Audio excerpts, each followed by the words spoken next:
Hai, mulțumesc. Ce faci, Ceana? Nu mă deranja. Nu.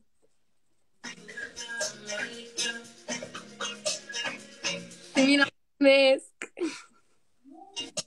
Ceana, ai fost la coafor, da.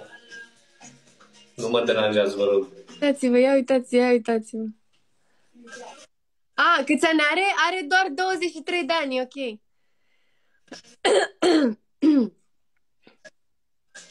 Ia-ți firele de păr din față. Mam!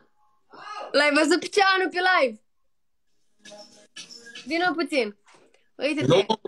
Hai să-ți faci... Ceanu, nu e corect, Ceanu. Hai, frate, nu e corect. Ceanu, eu n-am făcut așa.